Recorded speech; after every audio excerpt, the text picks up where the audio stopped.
नमस्कार, आप देख रहे हैं अपना समाचार। हम आपके लिए लेकर आए हैं आज की बिहार की 25 बड़ी योजनाएं और खबरें।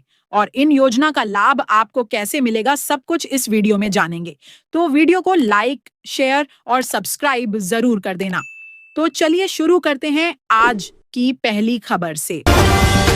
बिहार विधानसभा चुनाव को लेकर पुलिस और एजेंसियां अलर्ट हैं। गोपालगंज की थावे विधानसभा के कबिलासपुर गांव से पुलिस ने एक घर से 1 करोड़ रुपए जब्त किए हैं। चेकिंग के दौरान पुलिस ने बाइक की डिक्की से 50 लाख रुपए कैश बरामद किया है। दोनों ही जगहों पर पैसों को लेकर कोई ठोस जानकारी नहीं मिल पाई है। प्रधानमंत्री ने कृषि, ग्रामीण विकास और युवा सशक्तिकरण पर ध्यान केंद्रित करते हुए 42,000 करोड़ की नई योजनाओं की घोषणा की है, जिससे 100 से अधिक जिलों के किसानों को लाभ होगा। मुख्यमंत्री प्रतिज्ञा योजना के तहत 12वीं पास, स्नातक, डिप्लोमा या ITI कर चुके 1 लाख युवाओं को हर महीने 6,000 रुपए तक की इंटर्नशिप दी जाएगी। यह योजना 2025 से 26 से 2030 से 30 तक चलाई जाएगी। बिहार चुनाव के लिए बुधवार को कई दिग्गज नेताओं ने अपना नामांकन किया, लेकिन मोतिहारी के हरसिद्धि विधानसभा से बीजेपी के मंत्री कृष्ण नंदन पासवान अपना नामांकन करवाने 2 मिनट लेट पहुंचे, तो निर्वाची पदाधिकारी ने उनका नामांकन पत्र स्वीकार करने से इनकार कर दिया। पाकिस्तान ने अफगानिस्तान पर हवाई हमले किए हैं। अफगानी मीडिया के मुताबिक पाकिस्तानी लड़ाकू विमानों ने राजधानी काबुल के तैमानी और स्पिन बोल्डक जिले के सिविलियन इलाके पर बमबारी की है। प्रधानमंत्री नरेंद्र मोदी ने मेरा बूथ सबसे मजबूत अभियान के तहत बिहार के भाजपा कार्यकर्ताओं के साथ बातचीत की। उन्होंने कार्यकर्ताओं से नौकरी के बदले जमीन लेने वालों से बिहार को बचाने का आह्वान किया। यूपी सरकार ने इलेक्ट्रिक कारों और स्कूटरों और ऑल्लो जाने वाली सब्सिडी को खत्म कर दिया है, लेकिन अब 2027 तक पंजीकरण और रोड टैक्स में छूट देने पर विचार कर रही है। जनसुराज पार्टी के संस्थापक प्रशांत किशोर ने घोषणा की है कि वह चुनाव नहीं लड़ेंगे, बल्कि पार्टी के संगठन को मजबूत करने का काम करेंगे। उनकी पार्टी ने राघोपुर सीट से तेजस्वी यादव के खिलाफ किसी और को उम्मीदवार बनाया है।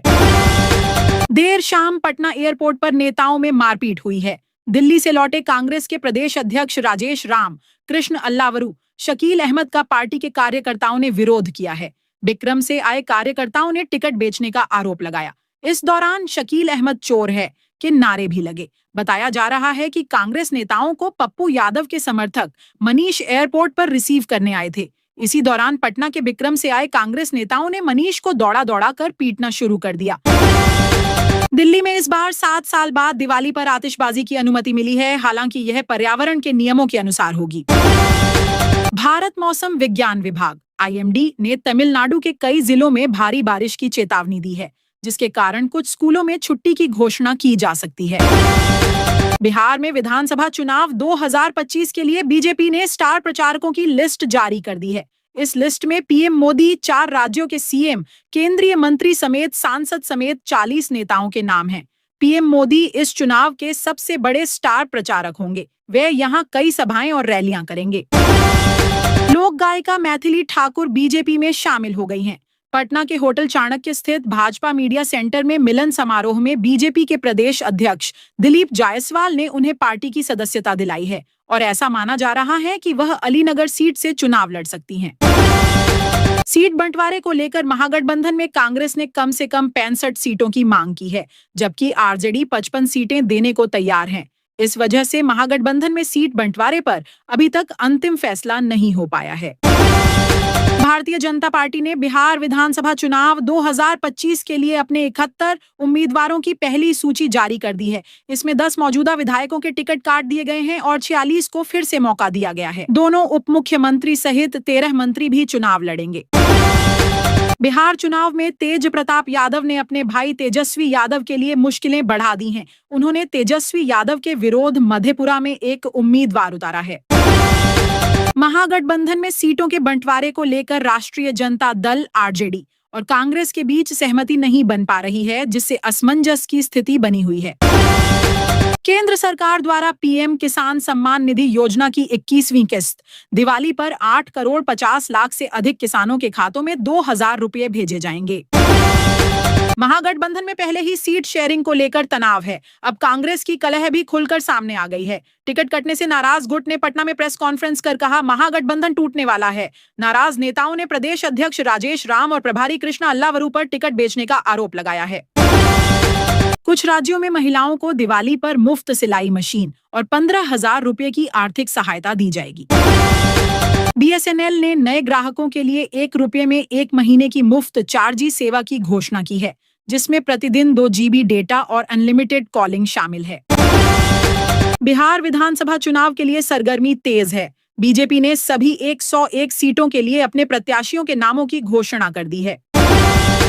असम सरकार ने जुबीन गर्ग की मौत के मामले को फास्ट ट्रैक कोर्ट में चलाने का फैसला किया है। नकली खाद व DAP तैयार कर आरोपी यूपी और अन्य प्रदेशों के बाजार में बेच रहे थे। STF ने मामले में सरगना सहित 3 आरोपियों को गिरफ्तार किया है। टीम गैंग का नेटवर्क खंगालने में जुटी है। बीजेपी ने बुधवार को 12 नामों की दूसरी लिस्ट जारी कर दी है। लिस्ट में 2 फेमस चेहरों को जगह मिली है। लोक गायिका मैथिली ठाकुर को अलीनगर से टिकट दिया है। मैथिली ठाकुर ने एक दिन पहले 14 अक्टूबर को ही बीजेपी ज्वाइन की थी। मुजफ्फरपुर में एक घर में गैस सिलेंडर में ब्लास्ट हुआ है। खाना बनाते समय हादसा हुआ है। आग की चपेट में आने से एक ही परिवार के 6 लोग झुलस गए। एक की हालत गंभीर बनी हुई है। घटना सदर थाना क्षेत्र के सुस्ता पंचायत के सुस्ता गांव की है। केंद्र सरकार ने प्रधानमंत्री आवास योजना PMAY शहरी 2.0 के तहत 1,41,000 अतिरिक्त घरों को मंजूरी दी है, जिससे मध्यम वर्ग को घर खरीदने में मदद मिलेगी। तो दोस्तों, ये थी बिहार की 25 बड़ी योजनाएं और खबरें। आपको इनमें से कौन सी योजना सबसे अच्छी लगी? कमेंट में जरूर बताना और वीडियो को लाइक, शेयर और सब्सक्राइब जरूर करें, ताकि हर दिन की बड़ी खबरें आप तक सबसे पहले पहुंचें।